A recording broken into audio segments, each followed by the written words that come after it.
Assalamualaikum warahmatullahi wabarakatuh.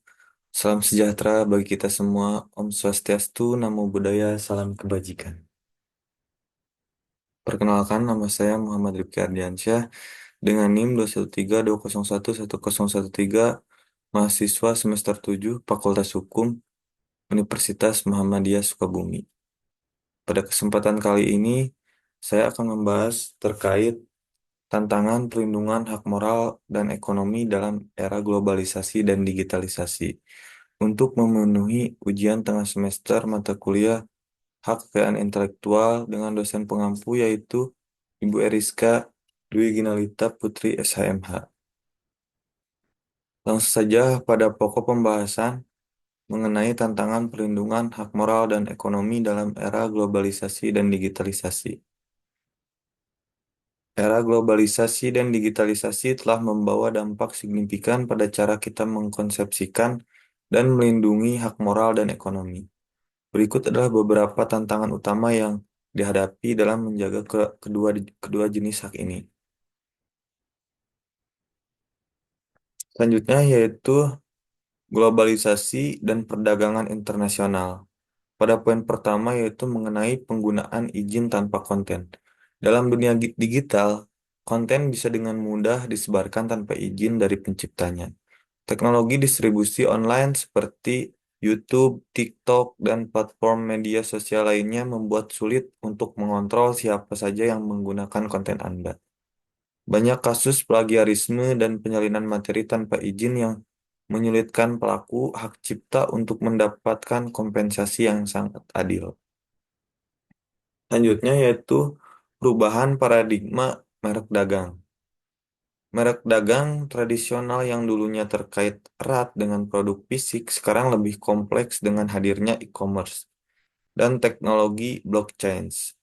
Identifikasi dan perlindungan merek dagang semakin rumit karena kemampuan para penjahat digital ataupun penjahat internet untuk menciptakan tanda-tanda palsu yang sangat mirip.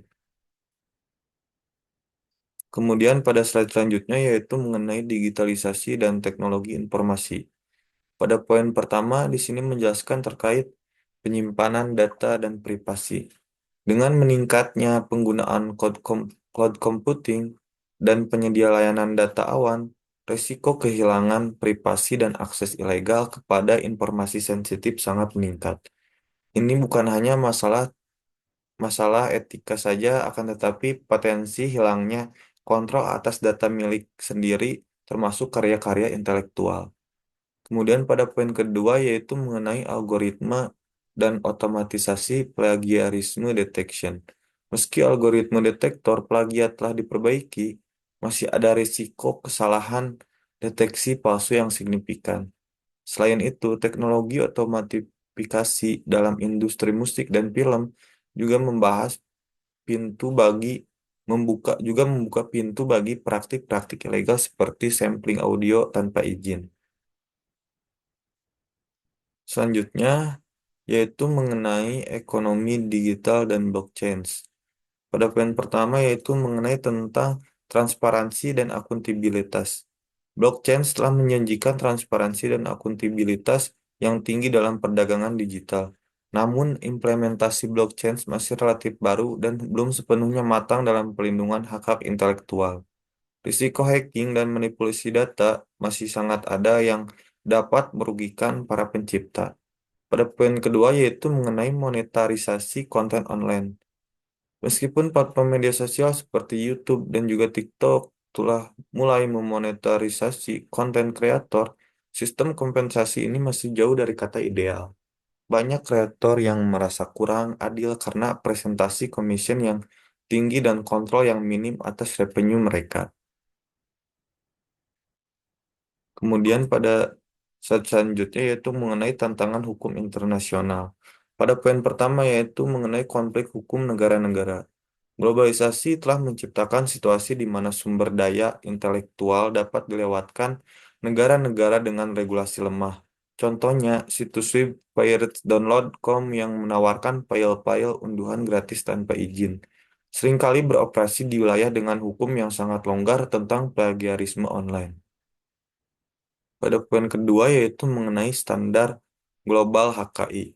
Berdasarkan prinsip Triphasik atau Triphase yang diajukan oleh Profesor Dr. Anwar Ibrahim, pelindungan global harus melintasi batas nasional dan juga regional agar lebih efektif. Namun integrasi standar internasional tentang HKI masih sulit karena perbedaan pandangan antara negara dan juga organisasi internasional seperti WIPO. Selanjutnya yaitu ada solusi dan juga strategi. Pada poin pertama yaitu integrasi teknologi. Dengan menggunakan AI dan machine learning untuk mendeteksi plagiarisme dan otomatisasi proses permohonan hak cipta. Selanjutnya yaitu regulasi lebih kuat. Negara-negara harus meningkatkan regulasi mereka tentang pirate content dan juga cybercrime agar lebih efektif dalam melindungi hak-hak intelektual. Selanjutnya yaitu edukasi publik. Kampanye edukatif tentang pentingnya respek terhadap hak cipta dapat membantu mencegah perilaku plagiarisme massal. Kemudian yaitu partnership industri sumber daya manusia. Kerjasama antara industri kreatif dan juga lembaga pendidikan untuk mengembangkan kurikulum yang fokus pada etika digital dan juga proteksi IP.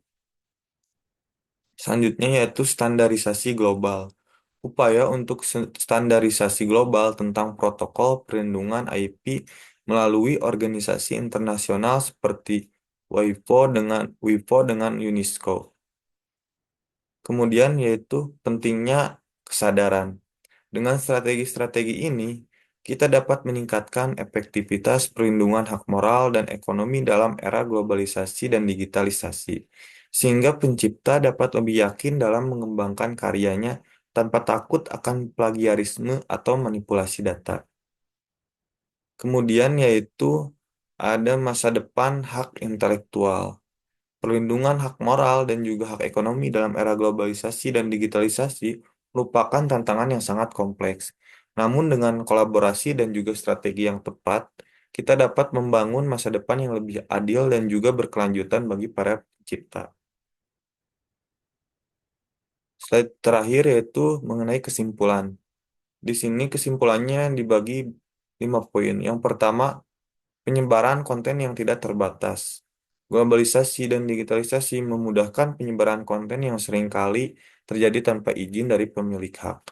Hal ini mengakibatkan pelanggaran hak cipta yang meluas di mana karya-karya intelektual seringkali dijiplak atau digunakan tanpa kompensasi yang layak.